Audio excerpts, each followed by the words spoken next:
Okay, this is Steve Simpson, ARI's Director of Legal Studies, and I'm here to interview Yaron Brook, our Executive Director, on the phenomenon that is Dave Brat. Everybody has no doubt heard that Dave Brat defeated Eric Cantor in a really surprising election just this past Tuesday in Virginia. And we have a perspective on this because, of course, Dave Brat bills himself as a fan of Ayn Rand, and I want to talk to Yaron a bit about that and get Yaron's views not only on Brat's views of Ayn Rand, but some of the broader implications of Republicans and the left's views of Ayn Rand and her impact on the culture. Thanks for being here, Yaron. All right, so why don't we start off by finding out a little bit about who this guy is, Dave Brat. He's we know he's an economics professor at Randolph-Macon in Virginia, and I gather you have some knowledge of his general views, or maybe you do or don't. But if you can give us a sense of what you know about this guy to start. Yeah, Dave Brat is a BB&T professor at the college. So he, as part of being a BB&T professor, teaches Ayn Rand. I think he uses Atlas Shrugged in his class. He teaches at the college. In addition, he is a regular, has been a regular. I think for the last 8 years, he didn't come for the last event, but at the Clemson Institute of Capitalism's BB&T conference. So. He's been, I would say, Dave's been thoroughly immersed in objectivist thinking about the morality of capitalism. He knows and read Atlas Shrugged. He teaches it. He is a free market economist. He is I think more of the, I'd say, Milton Friedman school than the Austrian school. He's not a free market to the extent that we are, to the extent that we would be. And he certainly disagrees with Ayn Rand on many things. He is very much a Christian. He is a Calvinist. We would argue quite extensively. Everybody at the conference probably remembers the arguments Dave and I had, because some of them got loud, on Ayn Rand versus Calvin, but more importantly also the historical issue. I mean, he would argue that it was the Reformation, particularly Calvin, who led to capitalism. Objectivism argues that it was the Enlightenment. It was John Locke, the Enlightenment, in the secularization, the scientific revolution, that led ultimately to capitalism. So we'd have quite heated debates and discussions about that. So here's somebody who has been exposed to Ayn Rand quite a bit. I think is inspired by Ayn Rand. I think has a positive emotional response to characters, to heroes, but rejects much of what she writes. Certainly rejects epistemology, rejects big chunks of the ethics, has a different view of history, and centers his view of history and his view of morality and his view of, I think ultimately, his view of politics on religion. And so here's a huge deviation, clearly, from Ayn Rand. And look, he would say that, right? I mean, it's not like he's out there proclaiming himself an objectivist. Right. He's out there proclaiming himself a religious conservative who happens to teach Rand and admire and respect Rand, but not one who agrees with her. So I take it you disagree with the idea that he's an Ayn Rand scholar or an Ayn Rand candidate, whatever that may mean. But certainly he's not an Ayn Rand scholar. I mean, and again, I don't think he would argue that he's an Ayn Rand scholar. I think he has written an Ayn Rand. He's got an essay on Ayn Rand. I disagree with the essay. I don't think he's right. In the way he represents Ayn Rand, he has been teaching her, and he has been at conferences where she has been discussed, and he has participated in those discussions, quite an active participant in those discussions, but that doesn't make one a scholar. I don't think he's done an intensive dive or really study of Ayn Rand, nor has he published extensively on Ayn Rand. Again, he's published the one article, as far as I know. Maybe he mentions and cites her in out of these articles. I don't know how scholarly he is generally. I just don't know. I haven't looked at his scholarly list, but certainly, I don't think he is, and I don't think he would argue that he is a scholar of Ayn Rand. So I'm kind of amused by this label of him as an Ayn Rand candidate, as an objectivist. I'm not sure I know exactly what that means, but it's interesting anyway. And what's your impression of that? I mean, just from the standpoint of Is there such a thing as an Ayn Rand candidate? What would an Ayn Rand candidate look like if such a thing were possible? Well, look, this is an attempt by the left to slur and confuse, right? The left knows quite well that Ayn Rand was an atheist, that she was against bringing religion into politics, that she was pro-choice on the abortion issue, that she was hardcore separation of state and church. But they want to take what they perceive as the craziest candidates, particularly if they're religious, kind of out there on the fringe on religion, and they want to label them Ayn Rand because they want to confuse. It's not informative. They're not trying to educate their readers. They want to confuse their readers. So they want to give. They want to confuse Republicans, and they're doing this on purpose. I mean, there was a campaign a couple of years ago that George Soros funded about making a big deal out of this idea that you can't have Jesus and Ayn Rand. It's true. They're not compatible.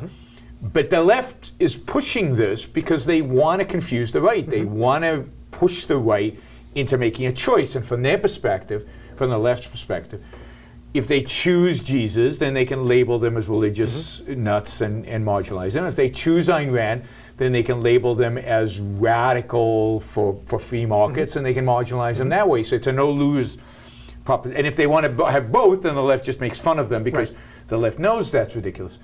So, the left is pushing this. They're encouraging this. And unfortunately, the right doesn't have the tools to fight back. They're not going to advocate for Ayn Rand completely, and they're not going to go for Jesus completely. And they want to have their cake and, they want this mixture. And to some extent, it shows the pathetic, confused, miserable state of the conservative movement is that they can't combat these arguments from the left. I actually think Dave Brat would actually do a better job than most conservatives, because I think he would say, look, I like Ayn Rand for these reasons, but I reject her on these reasons. I mean, I think with him it would be much more clear-cut and definitive. What would an Ayn Rand candidate be? I mean, there wouldn't be an Ayn Rand candidate to begin with. I mean, it's just because they would lose, because an Ayn Rand candidate would be a radical for capitalism. They would be a radical for separation of state and church, but they would also be a radical for separation of state from economics, state from education, state from science, limiting the state to the protection of individual rights, which means police, judiciary, and military. They would be a radical when it comes to foreign policy, and you can look up what we think an objectivist foreign policy would look like. So there is not going to be an Ayn Rand candidate, unfortunately, probably in our lifetime.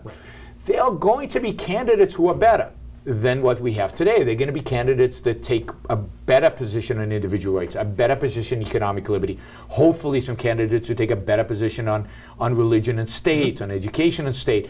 But it's going to be marginal improvements, and it's going to be mixed people.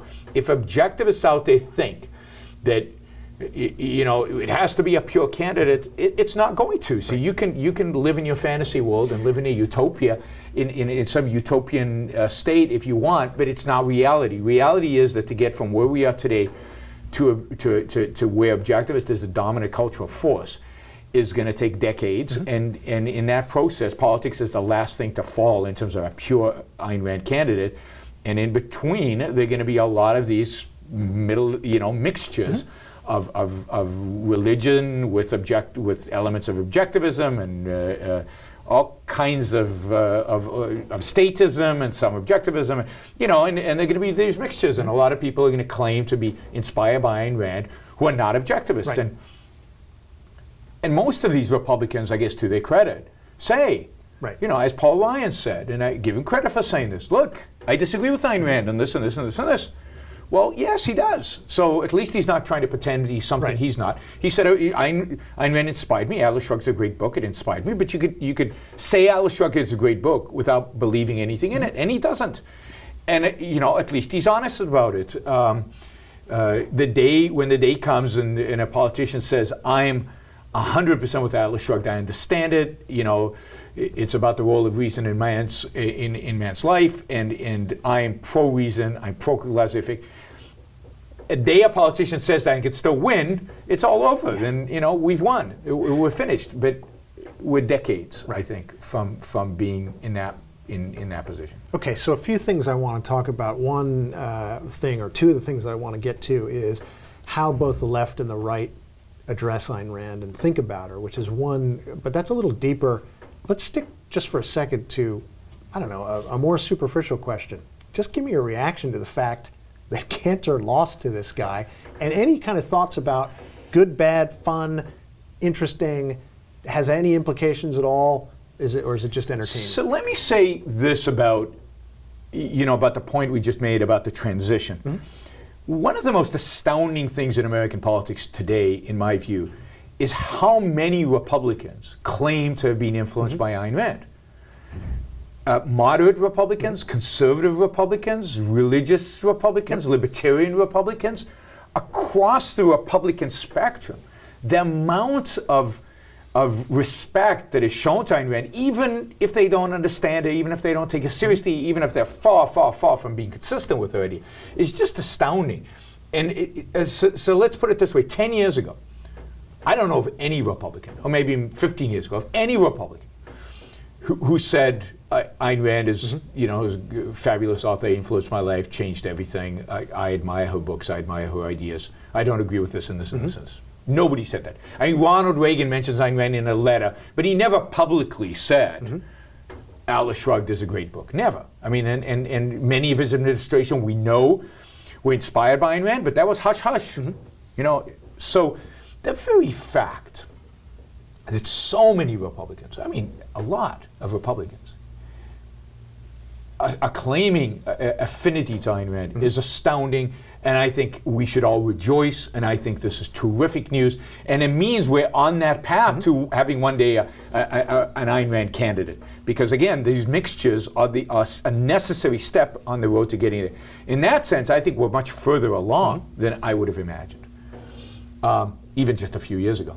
And this brings me to Cantor, because Eric Cantor has told me personally that Ayn Rand changed his life, that he was a liberal when he was growing up. A liberal Jew from Richmond, typical Jewish family that tilted left, that he went on vacation, I think, to Scotland or something in his college years with 2 books in his backpack, The Fountainhead and Atlas Shrugged. And reading those books turned him into what he calls a conservative, right? So here's an election in Richmond, Virginia, right, between 2 Republicans who are both fans of Ayn Rand. I mean, that's just nuts, in a good way. Yeah. So I think that's terrific. Now, Eric Cantor was a moderate Republican, a compromiser, a complete pragmatist. A complete pragmatist. He didn't know what a principle was, from what I can tell, right? And he is advocating for Ayn Rand. And then comes Brat, who's a religionist, who's a kind of free market, probably more principled than Cantor on the free market stuff, and that's good. But clearly very religious, and much worse than Eric Cantor is on religious freedom and separation of state and church. And he's the challenger. And here are 2 guys, and he wins. So first of all, I think we should all be, wow, not just that Brat won and he's an Ayn Rand, has a positive view of Ayn Rand, but that both candidates had a positive view of Ayn Rand. Right. And that's pretty amazing. And of course, that Eric Cantor got to the leadership position in the Republican Party and still had this positive position of Ayn Rand. But I also think that, look, I think it's great that Eric Cantor lost. Cantor is a symbol of the establishment. I think Cantor was a symbol of compromise, of appeasement. I don't think this was about immigration. I mean, immigration certainly is one of the issues, and where I think I disagree with Brat to the extent I understand his ideas, and I'm more sympathetic to Cantor, though I don't agree with the particular bill that they're trying to push through about immigration. But I don't think this was about immigration. This was about the fact that this guy was part of an establishment that I think voters are upset with, that voters are rejecting, that voters don't like. I also don't think this is uniform across the country, because a lot of establishment candidates won in the primaries. So this is unique, I think, to Virginia, to this particular election. I think Cantor was detached from his constituency. I think people felt he was too compromising, too associated with Speaker Boehner, who I think has a very low reputation among Republicans right now. So, any slap in the face to the Republican establishment is a good thing, because they clearly are trying to move this party in the wrong direction. They've learned the wrong lessons from the last 6 years, and they want to do something. And, in other words, compromise with Obama. And the worst thing they could do is to do something. So, in that sense, I'm happy that he was defeated. I'm kind of happy that he was defeated by somebody who at least likes Ayn Rand, and who at least pushes a certain free market agenda. We'll see how consistent he is. I worry about immigration, because his immigration stand clearly is not consistent with his free market, because it seems like he makes anti-immigration arguments from an economics perspective, and he should know better, at least to make those kind of arguments. So I wonder about how free market he's going to be and how influenced he will be from the populist wing of the Tea Party movement. But generally, I think this is a good thing. I think a slap in the face, and hopefully Republicans will learn from it, not to be anti-immigration, but to really start considering what the base wants, which I think what the base wants is to be more principled and more committed to a limited government agenda and to stop compromise with Obama. So we've seen both admiration on the right for Ayn Rand, but also distancing themselves from Ayn Rand. So I think Brat has already done that. Mitch McConnell said the Republicans are not the party of John Galt, I think. As you recall, Mike Lee criticized Ayn Rand, or at least distanced America from Ayn Rand. Yeah, we blogged about that. We wrote an op-ed about it. That he said that America's not about Ayn Rand, it's Norman Rockwell. So explain that weird kind of tension. Well, again, and I'm sure that Lee, for example, has said some positive things about Ayn Rand, because I know that he is one of the senators in the past was associated with a positive view of Ayn Rand.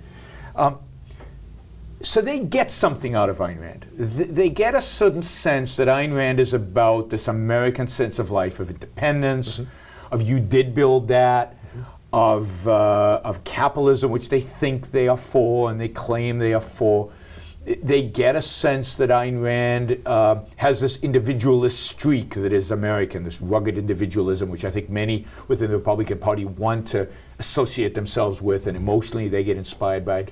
They also get her polemics that big government is a bad thing, that unlimited government is a bad thing, that it's corrupting, that it's destroying the fabric of America. So they get a lot of the polemics, and they get some of the positive. But then that clashes with their collectivism and their religiosity. And again, Ayn Rand talks about the American sense of life, but the explicit philosophy is undercutting that American sense of life. So when Lee says he admires Ayn Rand, that's a sense of life speaking. But when he gives a talk about poverty and talks about it is a village, you don't really build that, right? Which is what he implies by his whole speech. That's his explicit collectivistic and religious ideas. His altruism at the core of it is the Republicans, adherence of altruism. It comes from their Christianity, and if they're secular, it comes from secular philosophy. But they basically have accepted the conventional morality of the last 2,000 years. They're not radicals. They're not courageous revolutionaries like Ayn Rand was. Ayn Rand is a courageous revolutionary. She's not mainstream. She's challenging 2,000 years of moral code. And I have to say, I don't expect politicians to challenge the conventional moral code. They would lose if they did, right? So it doesn't surprise me for a minute that McConnell has to distance himself from Ayn Rand. Of course he has to. Or he has to distance the whole party from Ayn Rand. Right. He's right. They're not the party of John Galt. I wish they were, but they're not. So again, I'd rather they be honest about this and say, look, Ayn Rand is an inspiration at a certain level. There's certain things that are important about her, but look, we disagree. So that way, nobody who's young or is interested in Ayn Rand gets confused between Republicans and Ayn Rand, because God forbid, right, that confusion happens, because they're not. They'd be really, really, really bad representatives of what Ayn Rand stood for. Right. So I think it is. I think that distancing is healthy. I think it's good. I'm glad it's happening. But I'm glad that they feel like they have to do it, right? So why do they feel like they have to do it? They feel like they have to do it because they know that there's enough Ayn Rand out there into the culture that people know when he says we're not the party of John Galt, people know at least to some extent what that means. Wow, right? That's pretty cool. Yeah. I didn't know John Galt was that popular in the culture that, you know, the minority leader of the Senate has to make a claim about John Galt. And the same with any of these guys. The fact that they feel like Ayn Rand is a known enough quantity, an important enough philosopher, an important enough thinker that they have to distance themselves from her is big news. And again, an essential in that transition. So this should not be viewed as a negative. It should be viewed as a positive. You know, and we can get into the attacks of the left, which I also think are net positive. And add to that the fact that if you're a teenager and all these stupid, some of them are stupid, but all these politicians are distancing themselves from somebody, and you're going, what's going on here? Who is this person, Ayn Rand? It's a selling point, right? So hopefully some of these teenagers who are rebellious, who want to study the counterculture. Now the counterculture is Ayn Rand. That's great. We're counterculture to the Republicans, and we're counterculture to the Democrats, to the left and the right.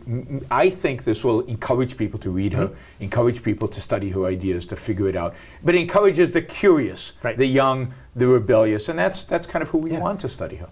One of our interns actually said, one of her professors criticized Ayn Rand, and she said, I want to know who that person is. So I think you're right about that. So, but picking up on that criticism, the left attacks Ayn Rand, Salon attacks Ayn Rand every day, right? Yeah. Just, a week ago, Paul Krugman writes a column, and he's talking about how Ayn Rand is to blame for climate science denial, or something like that. It doesn't matter what he said. Yeah.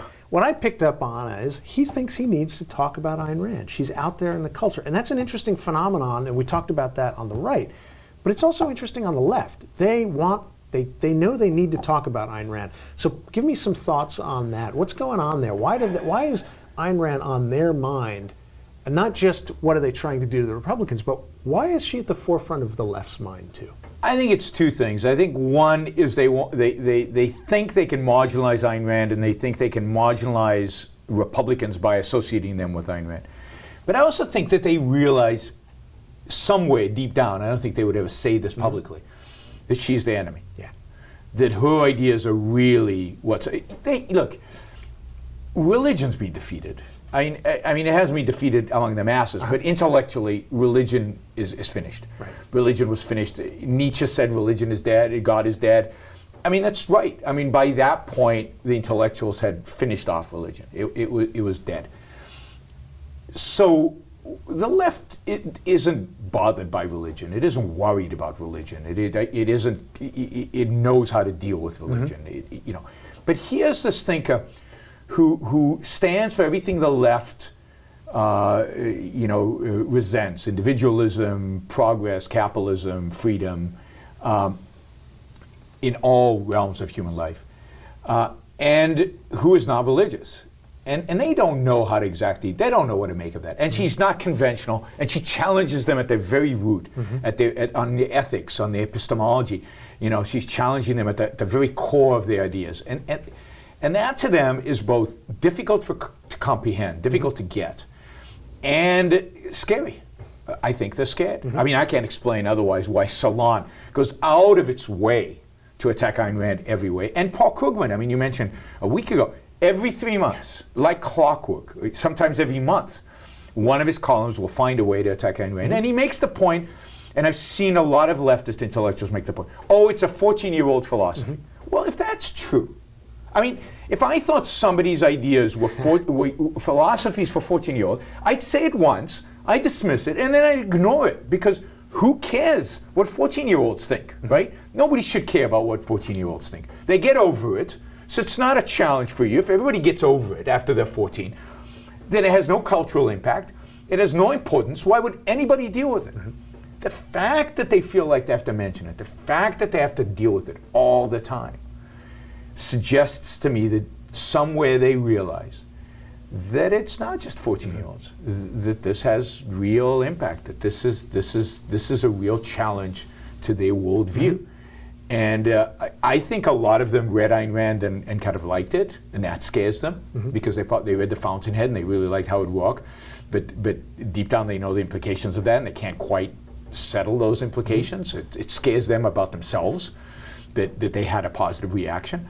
But I think they realize that there's a real philosophical challenge to everything they believe. The Republicans are not a challenge. I mean, the Democrats, people don't realize this. The Democrats have won every single major battle between the Democrats and the Republicans in the long term, right? The New Deal passed and was never repealed. The high marginal taxes were passed and survived for decades. The New Society passed, the Great Society passed, never repealed. Obamacare was not passed. It's not going to be repealed by Republicans, and not unless they change dramatically. What in the Democrats' agenda and their long list of things they would like hasn't passed? They wanted to make banks utilities, government entities. Dodd-Frank has basically done that for them. They wanted to repeal a lot of the deregulation of the 70s and 80s. They're doing that. What? They win. So they're not afraid of Republicans. Even if Republicans win, the Democrats win. Right? Democrats win no matter what happens because they have them all high ground. Right. Republicans never challenge them all high ground, ever. Right? Ayn Rand does. Ayn Rand is the first thinker to come along and say, the fundamental beliefs that you hold, on which you've built all of your beliefs, are wrong. Not only are they wrong, they're evil. They're evil. That your notion of egalitarianism is evil. Your idea of altruism is evil. Collectivism is evil. Nobody's ever done that. Even after the fall of communism, nobody other than Ayn Rand challenged the fundamental beliefs behind communism. The right didn't. Nobody's challenged Marx on his ethics. They've challenged Marx on economics, but not on his ethical beliefs, which, Marx was a Marxist because he hated self-interest. I mean, he says that. So that's the real issue. It's altruism versus egoism is the battle of our, Obama said the battle of our age is inequality. And he's right in a sense that inequality is a proxy. The issue of inequality is a proxy for the battle between egoism and altruism. And the Republicans don't stand for egoism. So it's depressing to say that the Republicans aren't fighting this battle the right way and that the left is winning everything. Let's try to end on a high note here. Ayn Rand is popular in this culture.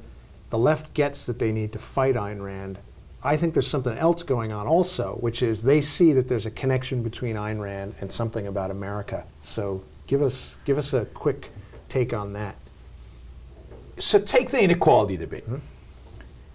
So most Americans today still claim in surveys that inequality doesn't bother them. That bothers the hell out of the left. Right. The left wants Americans to be European. Europeans, in every survey you ask, inequality is horrible. They stress about it. They worry about it. They would rather suffer if their neighbor suffers too than them and their neighbor are better off if their neighbor does too well. That's typical European. That's not true of Americans yet. It is Ayn Rand, I think, to a large extent, that is stopping America from becoming Europe. Ayn Rand is the only thinker today who taps into that American sense of life, who's keeping that sense of life alive. It's what, the Tea Parties, it's not an accident the Tea Parties, who I think are a reflection of an American sense of life, not in terms of policy, and they've got a lot of problems and religion and everything, but in terms of that urge to stand up and say, no, enough, I did build that, get your, don't tread on me, get yourself off of me. That spirit, the only thinker, the only author who's truly American in the sense of that spirit is Ayn Rand. So, and this is what inspires those Republicans who say they like Ayn Rand. This is the common theme. It's what inspires the Tea Parties to like Ayn Rand. She's American to the core. She is the heir to the founding fathers in the sense of what it means to be an American, what it means to take that Enlightenment spirit and apply it politically and apply it to the world as we see it today. she is the heir to the Enlightenment and the founders, and that's what bugs the hell out of the left. And for them to destroy the American spirit, which is what the project is all about. The project of the left is to destroy the American spirit, and thus destroy America. But they don't hold it as destroy America, but they do want to destroy individualism. They have to destroy Ayn Rand. Ayn Rand is the last one that kids read when they're 17, 18, and it connects them back to that American spirit. It connects them back to the spirit of the founders. It connects them back to the idea of individualism, even if they don't become objectivists. And this, again, is something objectivists need to understand. The very fact that Ayn Rand moves these kids in a direction of being, even just on an emotional level, more American than they would be otherwise, is a good thing. Not everybody's going to be an objectivist. Not everybody today could be expected to be an objectivist. But the fact that we're moving them, that we're jolting them, that the fact that Republicans have that, are all positive things, all positive in that direction. So Ayn Rand is the only possible savior of this country. She's the only possible thinker who can connect us back to the founding principles of this country. And that's what the left hates, and that's what the Republicans respond emotionally positively to. And both of those are positives from our perspective, because it shows that she's having exactly the effect that we want and expect. All right, well, that's good news. Thanks a lot for talking about this today. Sure.